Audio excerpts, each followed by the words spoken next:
Good morning from Los Angeles on a lazy Sunday. That's when I'm filming this. And I thought today I would talk about making friends and maintaining friendships as we get older. Or really at any age, but I'm getting older, so that's the perspective that I have.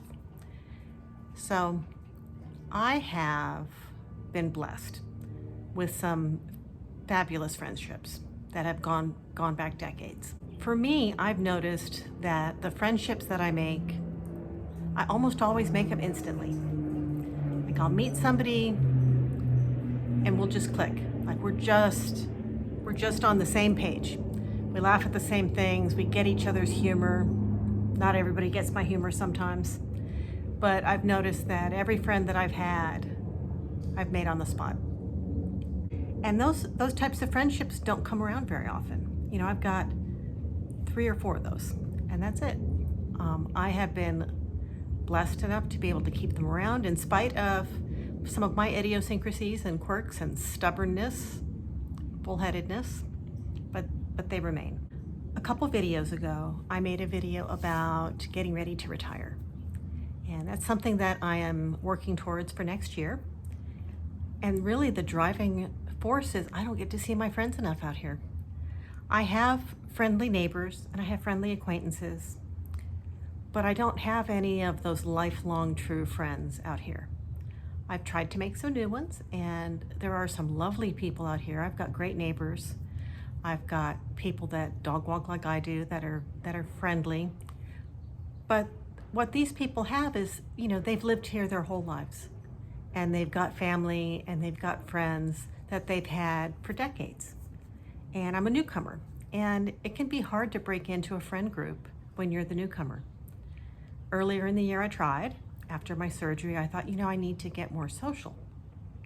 And I tried hosting some get-togethers, and I had one where most of the people came. We had a brunch, and it was really a lot of fun. And then I wanted to do another one, and nobody came. And I wanted to do a beach picnic.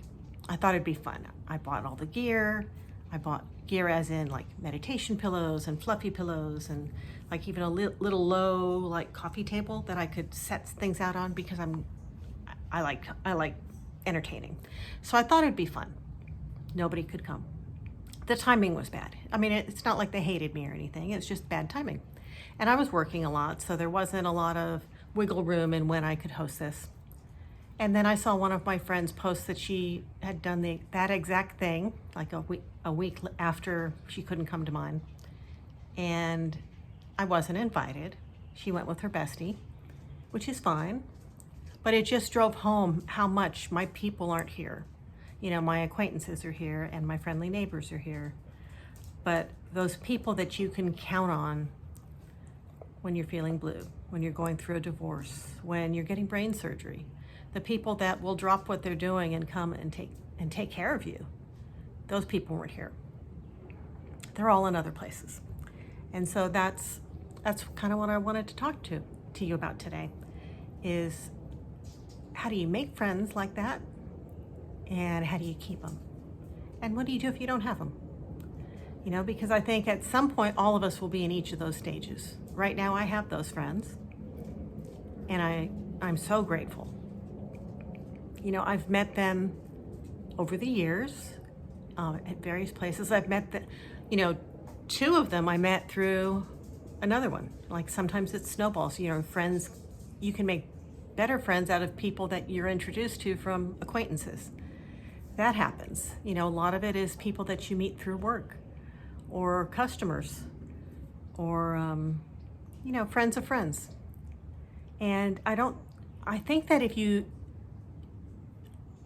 I think you can push it and try too hard, as with anything, but I do think there's a level of getting out of your house that's required. You know, so you've got, if you're not working, you know, maybe a side hustle that requires that you leave the house, or a hobby, or some volunteer work. I think doing things that you love outside of the house are a great way to meet friends, because you're more likely to meet like-minded people. And I think to be open to it. You know, smile at your neighbors, say hello, say good morning to people you pass by. get to know the people around you and be patient, because my newest friend that I consider a really good, true friend, I've known her for 15 years now, 10 or 15 years anyway. And my oldest one I've known for 30.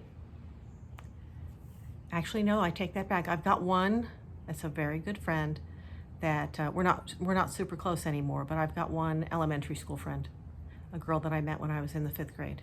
And we can still go out to lunch and pick up like we haven't missed any time. So I do think it's harder as we get older to make friendships. And I think it's very important to nurture the friendships that we have. Of course, a good friendship is not one-sided. It can't be all about what they can give you or what they can do for you. It's got to go both ways. And I think you have to have a baseline level of trust and honesty to build upon. And you have to like some of the same things. None of my friends are exactly like me. None. They all think I'm a little crazy, and that's okay. But I think you have to be able to respect each other and each other's boundaries, and to lend a hand when they are willing to grab it, and leave them alone when they're not. But I think the most important thing is to get out and do things that you like and be open to meeting new people. And then, of course, you've got to maintain the friendships that you have. You've got to call them. You've got to see them. You've got to have some FaceTime. None of my friends live in California. They visit, or I visit. We call regularly. We talk to each other. Every one of my closest friends I talk to once, twice, 3 times a week, depending on what's going on in our lives. Sometimes we won't talk for a few weeks, but there's not a set schedule to it, but they're calling, they're checking on me, I'm calling, I'm checking on them. Some friends I talk to a lot more than others. It just depends on the friendship, but you've got to nurture that. You've got to spend the time, and you've got to listen, and not just hog up the conversation. You've got to spend the time talking to them and visiting with them and listening, sometimes between the lines, and just hang in there. There will be times when they aggravate you. There'll be times when you aggravate them. But if there's somebody that is really important to you, you've just got to hang in there. And then, what happens as we get older, I saw this with my grandmother and my mother. As we get older, our friends are going to start to pass. My grandmother used to have 3 ladies that she had lunch with every Wednesday. And she did that until she was the only woman left. And she was so sad. I remember she got so depressed. And that was around the time that her dementia started, was when her last friend died. I remember before the dementia settled in, she said, why get out of bed? All my friends are dead. What's the point? And the funny thing is, she would go out to these lunches and she wouldn't even talk half the time. She'd just sit there and listen, but she loved spending time with them. And she was probably 85 when the last of her friends passed away. So that's one of the main reasons that I am excited and looking forward to retiring, because I want to spend as much time as I can with people I love that love me. And if you're watching this, Izzy, you are one of those people. Izzy is my oldest granddaughter. She watches my videos, so she told her mom that I was talking about retirement. And I love you guys so much, and I cannot wait to spend more time with you. You're going to be one of the first places that I go after I get settled in. But I am looking forward to selling my condo and going on a great adventure. I want to go visit my brother on the way. He's in Arizona. I want to visit my friends in Texas, my friends in Arkansas, my kids in Missouri and Virginia. And Izzy, I'm coming your way. I'm going to see you soon. I'll probably see you at Christmas before I see you as a retired Gammy.